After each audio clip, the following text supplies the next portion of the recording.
Sehat, Pak. Baik, kita akan memulai pelajaran kita. Sebelum kita mulai, boleh Keisha dulu berdoa. Ya, silakan. Teman-teman, mari kita bisa dalam doa. Amin. Amin. Baik, sebelum kita melihat materi kita, Bapak akan cek dulu kehadiran kita ya. Yang saya panggil namanya boleh angkat tangan. Baik, kita akan masuk ke dalam materi kita.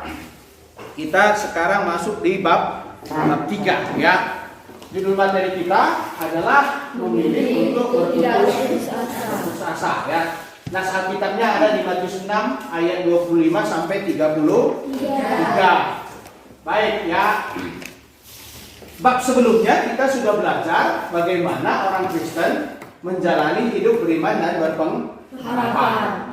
Nah, apa artinya beriman dan artinya berpengharapan kita sudah pelajari, dan di bab 3 ini, pelajaran ini kita pelajari ya, ini adalah terapan dari bagaimana orang yang memiliki hidup beriman dan berpengharapan. Artinya ketika kita berbicara untuk memilih untuk tidak berputus asa, ini adalah terapan dari apa yang kita pelajari dalam hidup kita sehari-hari ya. Dan ini biasanya terutama saat kita mengalami kesulitan hidup atau saat kita tidak mendapatkan apa yang kita inginkan ya. Artinya iman kita itu akan diuji atau pengharapan kita itu akan teruji pada saat kita mengalami kesulitan. Ketika kita menghadapi masa sulit, apakah kita tetap beriman atau apakah kita tetap berpengharapan? Atau ketika kita tidak mendapatkan apa yang kita inginkan, apakah kita di situ tetap hidup beriman atau kita tetap memiliki pengharapan? Jadi judulnya adalah memilih untuk tidak berputus asa. Ya kan, betul kan bahwa hidup ini biasanya harus seperti yang ini kita inginkan enggak? Hah? Oke, siapa yang bilang iya? Ayo angkat tangan. Ya, harus seperti yang kita inginkan. Yang bilang tidak? Oh, banyak, lebih banyak yang tidak. Oke, nanti kita lihat. Ya. Baik ya. Tujuan dari pelajaran ini yang pertama adalah menjelaskan arti berputus asa dan bedanya dengan yang berpengharapan. Yang kedua, menjelaskan apa pesan Tuhan Yesus tentang khawatir atau kekhawatiran dan putus asa. Yang ketiga, tujuan yang ketiga menjelaskan mengapa selaku anak Tuhan kita tidak boleh berputus asa. Ini tujuan pelajaran ini. Artinya pelajaran ini akan menjadi berhasil kalau kalian bisa menjelaskan apa artinya putus asa dan apa bedanya dengan orang yang memiliki pengharapan. Yang kedua adalah kalian, anak-anakku ini, boleh menjelaskan apa pesan Tuhan Yesus tentang kekhawatiran dan orang yang berputus asa. Nah, yang ketiga adalah kalian boleh menjelaskan atau bisa menjelaskan mengapa selaku anak Tuhan kita tidak boleh berputus asa. Ini tujuan pelajarannya. Selanjutnya adalah kompetensi dasar dan indikatornya. Kompetensi dasar 1.1 adalah mensyukuri makna hidup beriman dan berpengharapan. Indikatornya adalah mensyukuri makna hidup beriman dan berpengharapan. Nah, yang kedua 2.1 menunjukkan sikap hidup beriman dan berpengharapan. Indikatornya juga begitu.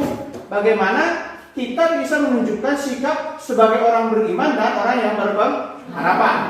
Ya, 3.1 memahami arti sikap hidup beriman dan berpengharapan. Di sini ya sama seperti tujuan kita tadi, menjelaskan arti berputus asa dan bedanya dengan berpengharapan. Yang kedua, bisa menjelaskan apa pesan Tuhan Yesus tentang kekhawatiran atau khawatir dan putus asa. Yang ketiga, menjelaskan mengapa selaku anak Tuhan kita tidak boleh berputus asa, menjelaskan tentang keterbatasan manusia dan menjelaskan janji Allah di dalam Mazmur 21 dan Mazmur 30. Kemudian kompetensi 4.1 menyajikan karya yang berkaitan dengan cara hidup beriman dan berpengharapan dan bentuk tindakan nyata. Maksudnya begini, mempraktikkan hidup beriman dan berpengharapan dalam kehidupan sehari-hari. Artinya nanti misalnya kalau ada kesulitan, ada kesusahan misalnya, kita bisa mengatasinya. Itu bisa kita praktekkan dalam hidup kita. Gitu. Nah kemudian misalnya di sini katanya melalui relasi dengan sesama dengan cara membangkitkan motivasi kawan.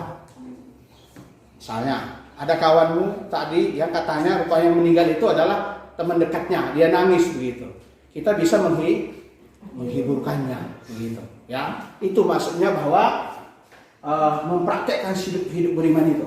Kan kemarin ada yang meninggal kan gitu, ada kawan akarnya perempuan, tadi saya tanya, nangis gitu ya, jangan dulu ditanya kata Ibu Habe. Nah kita bisa menghiburkan. Nah ini maksudnya mempraktekkan melalui relasi dengan sesama dengan cara memotivasi atau membangkitkan semangat hidup orang lain yang sedang putus asa. Ini indikatornya. Nah kemudian pertanyaannya, apakah kamu pernah merasakan keadaan yang begitu sulitnya sehingga memilih untuk melupakan semuanya itu dengan tidak memikirkan hal itu? Ini yang pertama. Pernah nggak punya masalah yang sangat berat begitu bagi dirimu, yang sulit bagi dirimu sehingga ya sudahlah lupakan saja, nggak usah diingat, atau menyibukkan diri dengan hal yang lain sehingga memiliki alasan untuk tidak mencari penyelesaian dari keadaan sulit itu. Jadi ketika ada masalah begitu, ya pura-pura sibuk supaya tidak ingat masalah. Yang mana yang pernah? Atau nggak pernah dua-duanya? Deborah yang mana? Deborah. Kesia yang mana? Misalnya ada hal yang sulit, ya udah lupakan aja begitu. Dua-duanya? Iya Pak. Oke Pak ya. Apakah kamu pernah merasakan begitu? Ketika kita menghadapi suatu persoalan ya sudah lupakan saja, ya sehingga kita tidak terbeban dengan pemikiran itu, atau kita sibuk kan begitu. Kalau saya sering ingat kalau perempuan ada masalah katanya makan aja supaya dia lupa. Atau seperti kalau saya dengar cerita Ibu Habe, kalau dia banyak pikiran dia belanja, apa yang disuka dia beli gitu. Nah itu artinya menyibukkan diri supaya tidak ingat. Kalian yang mana yang pernah belanja ya, beliin semua kan gitu supaya lupa gitu. Ini perempuan, laki-laki olahraga gitu, pura-pura olahraga, pokoknya main poli dari pagi sampai malam kan gitu. Oke ya. Gitu ya. Ini saya tanya tadi Marvel, kenapa badanmu makin kurus Marvel? Kau bilang tadi apa Marvel? Olahraga selalu, berarti tak ada masalah. Enggak, gitu. Nah, siapa tahu ada masalah yang sulit sehingga dia olahraga gitu. Oke, baik. Ya, nah biasanya orang ketika mereka menghadapi persoalan ada dua opsi yang dilakukan.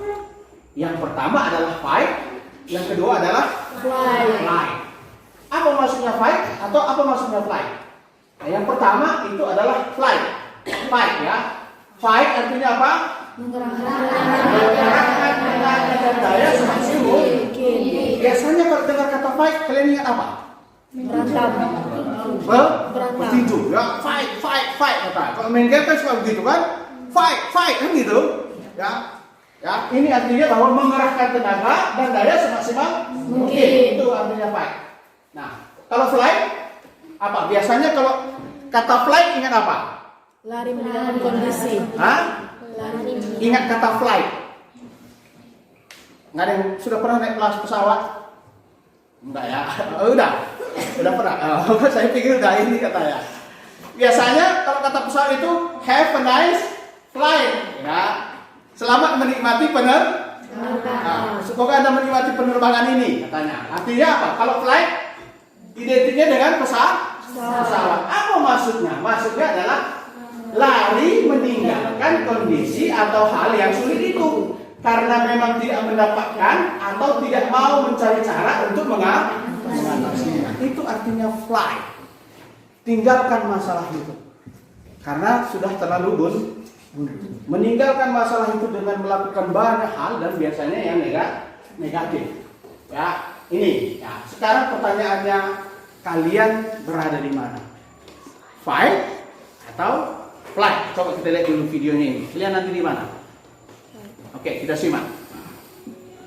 Orang pesimis akan berkata, saya tidak akan bisa menahan badai. Tapi sang pemenang akan menjawab, sayalah sang badai.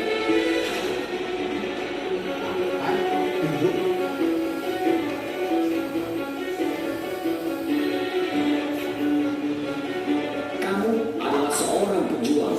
Kamu akan melewati semua badai. Kamu akan tunjukkan kepada semua masalahmu bahwa kamulah bosnya.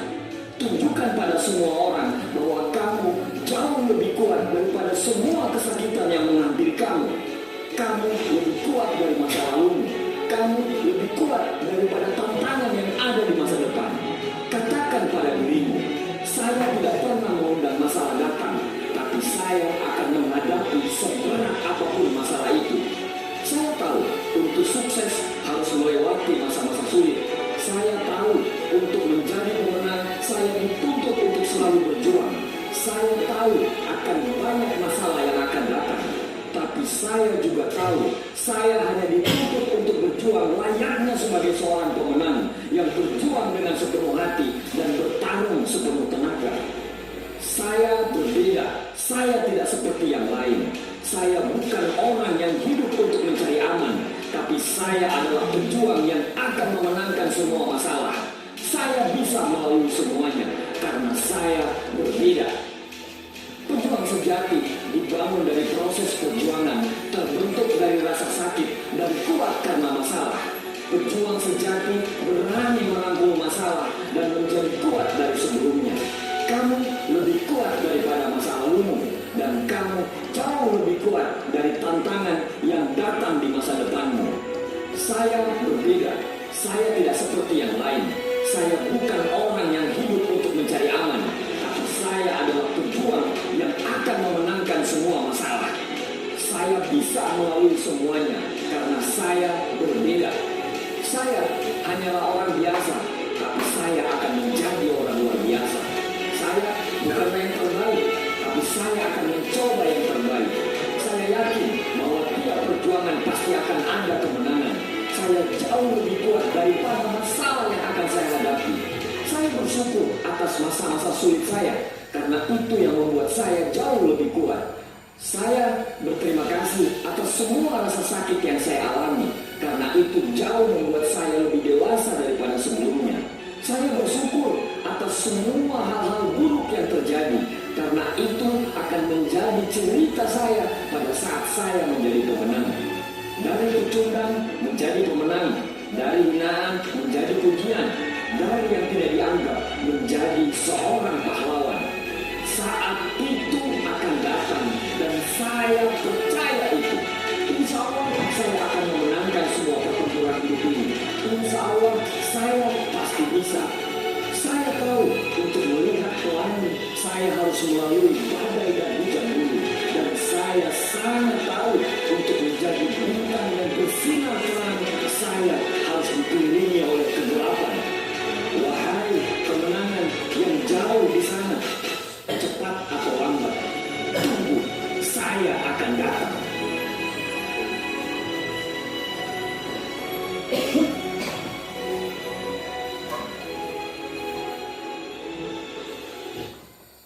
Oke, baik. Paham? Paham arti videonya? Gambar apa yang sering pakai di situ? Kata apa yang sering pakai? Berjuang. Kalian berada di mana? Itu perspektif dari video dunia. Sekarang kita satu lihat lagi. Mengapa harus khawatir dan putus asa? Kita dengar lagu ini coba. Kalau mau nyanyi pun boleh juga ya. Oke, sambil lihat nanti pesan apa yang bisa kita lihat dari sini.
apa pesan utama yang disampaikan lagi ini? Coba.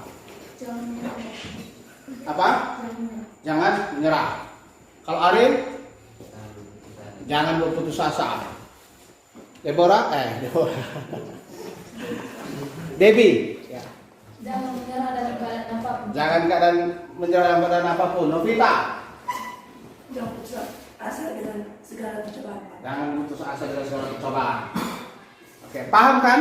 Dua video ini paham? Mengerti nggak? Nanti dipasang nanti. Oke. Sekarang apakah pesan ini cocok untukmu? Cocok. Cocok. Kenapa? Karena ada Putus asa. Memotivasi. Oke, Joshua bilang memotivasi. Kamu aku?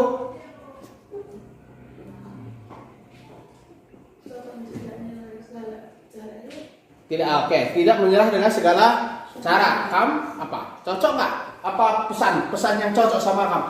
Aku Pak kulihat ada videonya itu banyak orang disembuhkan oleh Tuhan Yesus. Jadi dalam susah dikasih mukjizat kan bisa. Oke, Chelsea. Kamu apa pesannya yang cocok?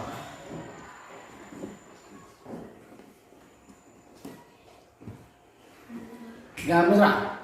Oke, sampingnya bisa saja kan seperti ada orang ini gitu yang mujizat dan tolong Tuhan cepat waktunya. Supaya kita tidak menyerah dalam segala cobaan. Tidak menyerah dalam segala cobaan. Ya, jadi cocok. Mengapa demikian? Berarti sudah disebutkannya.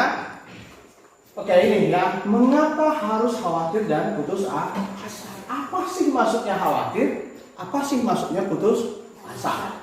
Nah, dalam KBBI, Kamus Besar Bahasa Indonesia, putus asa dianggap sama artinya dengan putus harapan. Maksudnya adalah yaitu keadaan di mana seseorang tidak memiliki harapan. Dia merasa bahwa besok tidak memiliki hal yang baik untuknya. Dia merasa bahwa sudah hancur berantakan. Itu artinya orang yang putus harapan. Putus asa artinya putus harapan. Tidak ada semangat untuk hidup. Ya.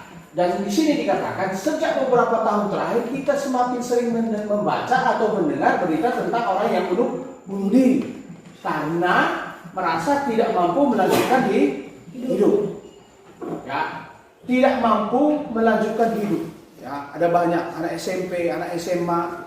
Kalau di dalam buku materi kita juga bisa dilihat di situ bagaimana ya mereka bunuh diri karena ya ibunya tidak sanggup membayar 2.500 untuk biaya ekstrakurikuler gitu. Ada juga yang sakit ya. Yang sakit ya karena tidak merasa berguna melanjutkan hidup ini. Ada anak SMP beberapa waktu yang lalu guys di sekolah internasional karena orang tuanya broken home, tinggal dia sama neneknya, kemudian tinggal sama bapak nggak bisa, tinggal sama mama nggak bisa, ya tinggal sama neneknya dia putus asa. Padahal dia siswa sekolah internasional school, dia memilih untuk bunuh diri, ya karena merasa tidak mampu melanjutkan hidup. Padahal di sini katanya, ya perhatikan kata merasa, ya di sini nggak nampak garis miringnya. Merasa tidak mampu melanjutkan hidup, ya. Kata merasa ini membuat makna kalimat berbeda dibandingkan dengan tanpa tambahan kata merasa. Artinya ya belum tentu orang tersebut betul-betul tidak mampu. Sesungguhnya apa? Sesungguhnya dia mampu. Hanya ada kata merasa bahwa ia tidak mampu. Ya, karena di bagian yang lain Tuhan bilang bahwa pencobaan yang datang kepada manusia tidak mungkin melampaui kekuatannya. Artinya dia memiliki kemampuan, tapi dia hanya apa orang? Merasa. Ya, seharusnya dia bisa, seharusnya dia mampu. Padahal kemampuan untuk bertahan hidup masih ada padanya.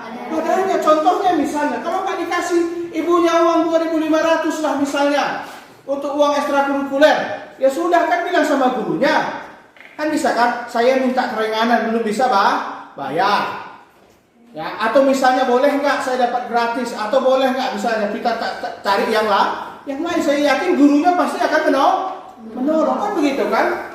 Sama seperti misalnya kalau kita bikin ada kegiatan kan selalu dibilang siapa yang tidak mampu kan begitu? Ya, artinya pasti ada solusi. Masalahnya dia merasa tidak mampu, padahal sesungguhnya apa? Mampu begitu ya. Ini yang sering terjadi. Ya, ini ya, kata cetak miring, kata merasa membuat makna kalimat berbeda dibandingkan tanpa tambahan kata merasa. Artinya belum tentu orang tersebut betul-betul tidak mampu. Mungkin ia hanya merasa bahwa ia tidak mampu, padahal kemampuan itu ada pada dia. Seperti saya bilang, ya, seperti saya bilang sama orang nggak punya jajan. Kita cari kebaikan hati orang.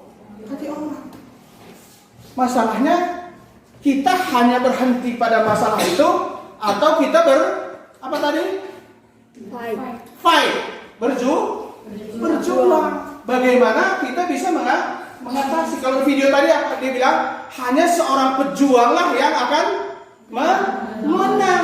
Kalau menang berarti bisa mengatasi keadaan. Menang berarti menggunakan daya semaksimal mungkin. Jadi kemampuan untuk bertahan gitu. Ya, ini. Nah ini, karena wujud ketidakmampuan biasanya ekspresi tidak mampu bayar hutang, tidak mampu membeli makanan, tidak mampu membeli obat untuk menyembuhkan penyakit lain-lain, atau misalnya seperti saya bilang tadi, ada kawannya meninggal karena kecelakaan, dia depresi begitu. Ya, atau seperti misalnya bapak ibunya berpisah, harus tinggal sama neneknya, kakeknya, ya. Dia merasa tidak mampu menghadapi hidup. Padahal sekali lagi itu hanya kata merasa. Kalau dia mengerahkan kekuatannya, dia pasti bisa mengatasinya. Sekalipun orang tuanya bercerai, kan sekali-sekali bisa pergi menginap di rumah Pak.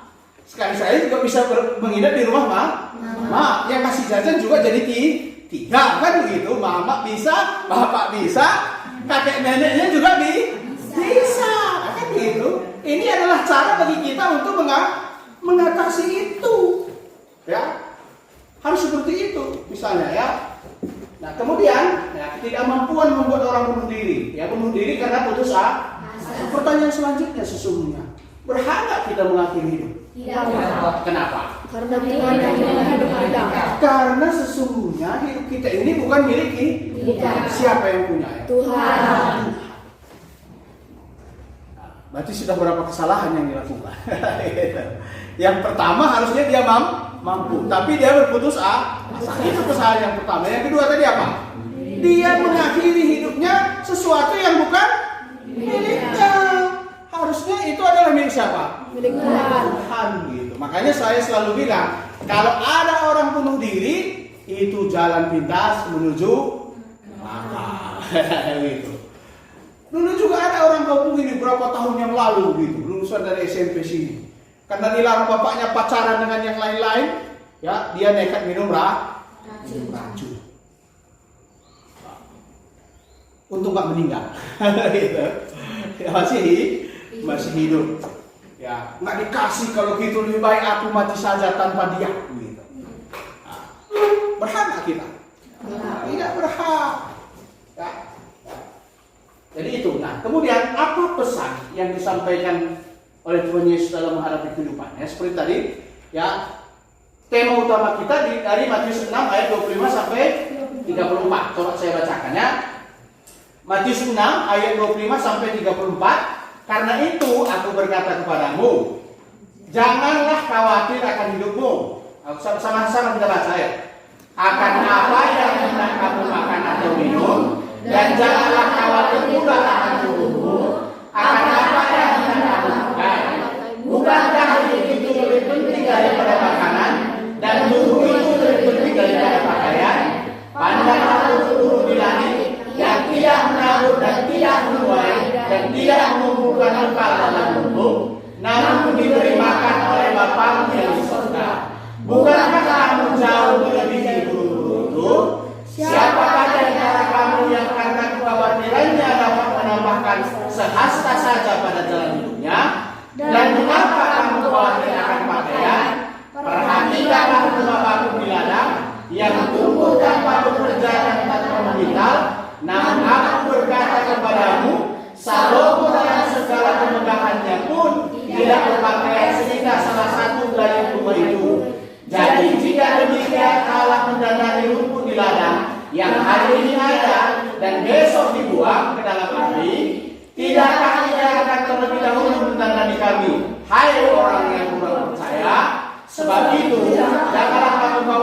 adalah berkata, apakah yang akan kami makan? Apakah yang akan kami minum? Apakah yang akan kami pakai? Semua itu dicari bangsa-bangsa yang tidak mengenal Allah. Akan tetapi Bapakmu yang di surga tahu bahwa kamu memerlukan semuanya itu. Tetapi sekali kamu kerajaan Allah dan kebenarannya, maka semuanya itu akan ditambahkan kepadamu. Sebab itu janganlah kamu membawa kedatangan besok, karena besok mempunyai kesusahan sendiri. Kesusahan sehari cukuplah untuk sehari. Ya, ada 3 hal pesan yang disampaikan Yesus. Yang pertama apa? Jangan khawatir untuk makan dan minum dan air saja yang penting di dunia ini. Ya, jangan khawatir untuk makan dan minum dan pakaian sebagai yang penting di dunia Ini. Kan selalu saya bilang, Allah mencipta selama berapa hari? 6 hari. Hari pertama dia menciptakan jadilah terang. Allah melihat apa? Terang itu baik. Setelah dia menciptakan manusia, apa yang disampaikan? Sungguh amat baik. Artinya Allah melihat kita lebih berharga dari yang lain. Makanya di sini dikatakan jangan khawatir untuk makan dan minum dan pakaian sebagai yang penting dalam dunia. Itu pesan yang pertama. Yang kedua adalah yang utama dalam menjalani kehidupan ini adalah mencari kerajaan Allah dan kebenarannya. Maka semua akan ditambahkan. Apa dulu dicari? Tambahannya atau kerajaannya? Kerajaannya. Baru apa? Baru nanti ditambah apa yang ditambahkan? Kebenaran. Makan, minum ya, dan pakaian. Nah yang ketiga, jangan khawatir akan hari esok, karena hari esok mempunyai kesusahan sendiri. Kata Tuhan ini 30 pesan pentingnya. Nah, itu tadi ya. Jadi bila kita mengandalkan pertolongan pada Allah Bapa, apa yang kita butuhkan akan dipenuhinya dengan ketentuan sebagai berikut. Tuhan pasti akan memenuhi kebutuhan ya. Hal yang kita butuhkan itu memang merupakan sesuatu yang kita perlukan untuk membuat kita semakin bertumbuh dalam pengenalan akan Dia dan semakin berkarya demi kebaikan sesama. Jadi Tuhan akan mencukupkan apa? Apa yang kita butuhkan. Bukan apa? Bukan apa yang kita inginkan. Nanti kalau aku mau HP ku canggih sekali begitu, punya kawanku ini, aku juga mau HP. Itu kita butuh atau kita inginkan? Inginkan. Padahal itu belum menjadi sebuah kebutuhan. Maka itu tidak diberikan. Lihat tak kawan kita pacaran, aku juga mau pacaran. Udah butuh nggak kita pacaran? Tapi karena kita melihat orang lain, kita ingin juga pacaran. Padahal sudah layak nggak gitu. Sampai kemudian ada pacarnya, kemudian pacarnya meninggalkan dia, jadi putus Karena bukan sesuatu yang kita butuhkan, tapi sesuatu yang kita butuhkan pasti akan dipenuhi Tuhan. Karena ya Tuhan melihat kita sebagai ciptaan yang amat baik begitu. Ini yang pertama. Yang kedua adalah Allah pasti memberikan apa yang memang kita butuhkan untuk kebaikan kita dan orang-orang lain yang ada dalam lingkungan kita. Jadi saat kita bingung mengenai apa yang kita butuhkan tidak kita dapatkan, ingatlah bahwa Allah sangat mengasihi kita dan karena itu Allah sangat memperhatikan kita. Mungkin saja jawaban Allah datang tidak secepat yang kita harapkan, tetapi tetap datang pada waktu yang tepat menurut Allah, bukan menurut kita. Nah, Tuhan Yesus berkata begini kepada murid-muridnya, adakah seorang daripadamu yang memberi batu kepada anaknya jika ia minta roti, atau memberi ular jika ia minta ikan? Jadi jika kamu tahu yang jahat, jadi jika kamu yang jahat tahu memberi pemberian yang baik kepada anak-anakmu, apalagi Bapamu yang di surga, ia akan memberikan yang baik kepada mereka yang meminta kepadanya. Jangan-jangan memang kita tak minta sama Tuhan. Jangan-jangan kita memang tidak mendoakannya apa, atau kalau kita mendoakannya, ingat Tuhan tahu tepat pada waktunya. Makanya ada slogan apa? Indah pada waktunya. Waktu Tuhan bukan waktu manusia. Berarti kita berpikir ketika kita berusaha bahwa itu adalah sesuatu yang kita butuhkan, dan Tuhan belum menjawabnya, berarti Tuhan memang merasa belum waktunya. Dan ketika waktu Tuhan apa? Indah. Itu yang terbaik. Dan ini kata Tuhan, yang jahat saja katanya tahu ngasih yang baik sama anak-anaknya, kan begitu? Ya, ular aja pasti baik sama anaknya, betul tidak? Ada nggak pernah lihat ular makan anaknya? Enggak. Nah, atau harimau yang lihat kan gagah ngeri kan begitu, dia cari makan juga untuk siapa? Ya, orang jahat saja kadang-kadang sama anaknya sayang nggak dia? Anaknya juga sayang. Bahkan ada kadang-kadang jahat tapi anaknya dibiayai, dikasih baik. Yang jahat saja tahu ngasih yang baik sama anaknya, kata Tuhan, apalagi Bapamu yang di surga pasti dikasih yang apa? Yang terbaik, iya kan? Yang terbaik begitu. Ya. Nah ini yang kedua, yang ketiga bahwa kita harus gigih meminta apa yang kita butuhkan sampai kita mendapatkannya. Kegigihan untuk mendapatkan apa yang kita inginkan memang disarankan oleh Tuhan Yesus sendiri. Dalam Matius 7 ayat 7-8, mintalah maka akan diberikan kepadamu, carilah maka kamu akan mendapat, ketoklah maka pintu akan dibukakan bagimu. Karena setiap orang yang meminta menerima, setiap orang yang mencari mendapat, setiap orang yang mengetuk baginya pintu dibuka. Memang harus gigih. Kalau ketuknya sekalipun nggak dibukanya, apa? Ketok terus. Kan bisa saja rumahnya kan lebar, luas kan begitu. Kan ada rumahnya besar kan begitu. Mungkin nggak ada belnya kan begitu. Atau ada pagarnya. Kalau ketuk sekali bisa saja dia lagi di belakang kan nggak dengarnya kan gitu. Ya. Diketok terus begitu. Tuhan pasti juga Tuhan memang nggak seperti itu dari belakang. Tapi artinya Tuhan mau kita gigih. Tuhan mau kita terus berjuang. Kan gitu tadi katakan di video kita apa? Tanpa perjuangan tidak ada seorang pemenang. Kan gitu. Orang yang berlatih tinju misalnya, ada orang bertanding. Besok saya tanding katanya. Habis itu ngapa-ngapain tuh? Tanding pas hari tanding dia hari pertandingan tiba begitu. Kemudian dia bertanding. Kira-kira pasti menang nggak? Kan gitu. Siapa yang ikut OSN? Gak ada yang di sini ikut OSN. Atau ada kawanmu yang misalnya ikut OSN. Sebelum ikut OSN, Olimpiade Sains Nasional, mereka diapain dulu? Dilatih.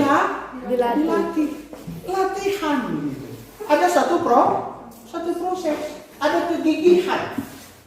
Belajar proses. Tiba hari hanya, maka dia akan mendapatkan. Kita juga gigih. Ya, kita juga harus gigih. Ya. Jadi sudah tahu, ya, tidak boleh berputus asa. Kenapa tidak boleh berputus asa?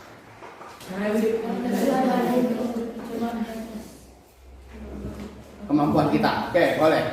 Tapi di sini tadi apa? Yang 3 hal, ya. Jangan khawatir.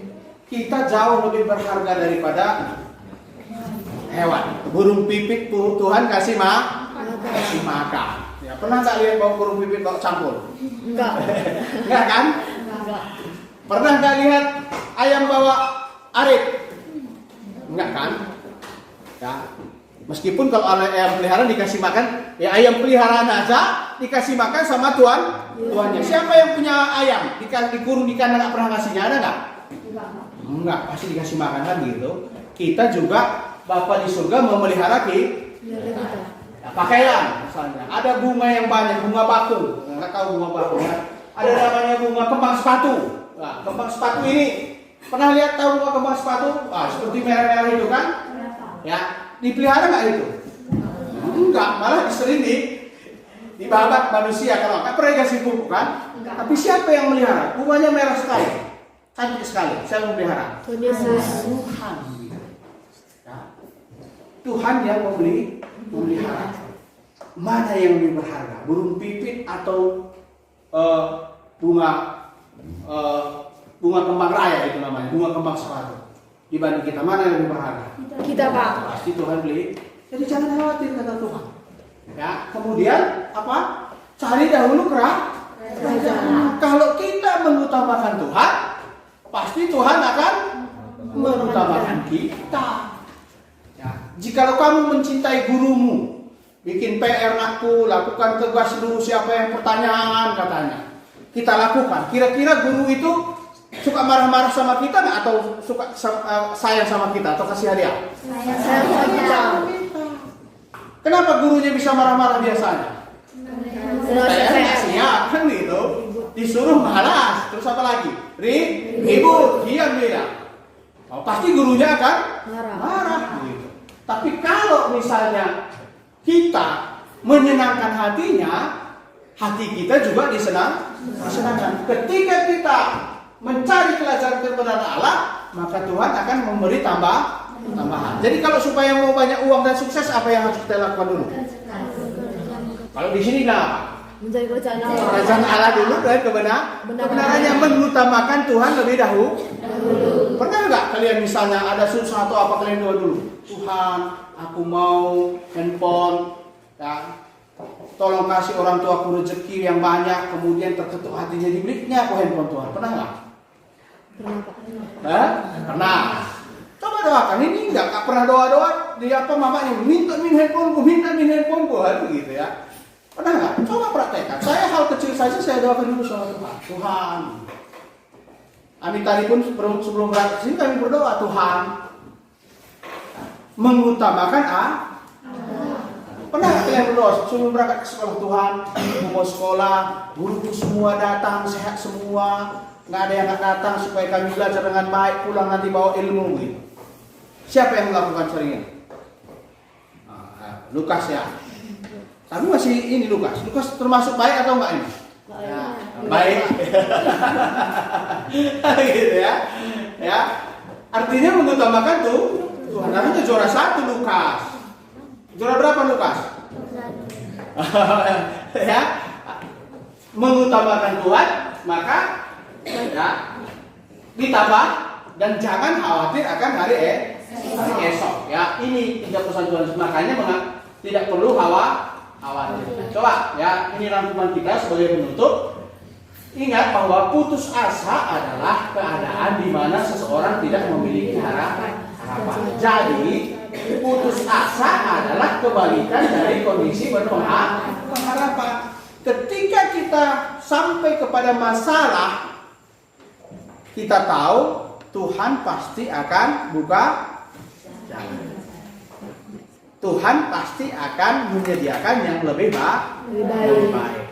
Ketika kita bergumul pada sesuatu, ya, menginginkan sesuatu, mungkin itu adalah keinginan kita, tapi bukan kebutuhan kita. Berarti Tuhan akan menyiapkan yang lebih baik. Yang lebih baik itu artinya adalah orang yang berpengharapan, orang yang beriman, gitu, bahwa akan ada yang lebih baik. Patah 1, tumbuh 1000, begitu. Ya, ini yang harus dilakukan ya. Nah, kemudian Tuhan Yesus sendiri mengajarkan kita untuk tidak berputus asa dan khawatir terhadap hidup ini, karena Allah Bapa memelihara kita dengan sungguh baik. Ingat, saya selalu bilang begini. Tuhan menciptakan berapa hari? Menciptakan selama 6 hari. Dari ciptaan pertama sampai ciptaan kelima, Tuhan bilang apa? Sungguh baik. Ketika dia selesai menciptakan manusia, apa yang disampaikan? Sungguh amat baik.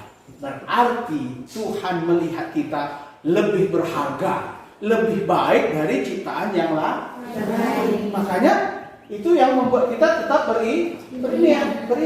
Itu yang membuat kita tidak khawatir, begitu ya. Nah, kemudian Allah Bapa memberikan kepada kita apa yang kita butuhkan. Ingat, apa yang kita butuhkan. Kalau kelas 3 SMP saja sudah minta motor sama orang tuanya, itu kita butuh atau kita inginkan? Kita inginkan, karena negara sendiri menyatakan bahwa umur 17 tahun baru boleh memakai sepeda motor. Jadi kalau sebelum 17 tahun boleh nggak kita minta?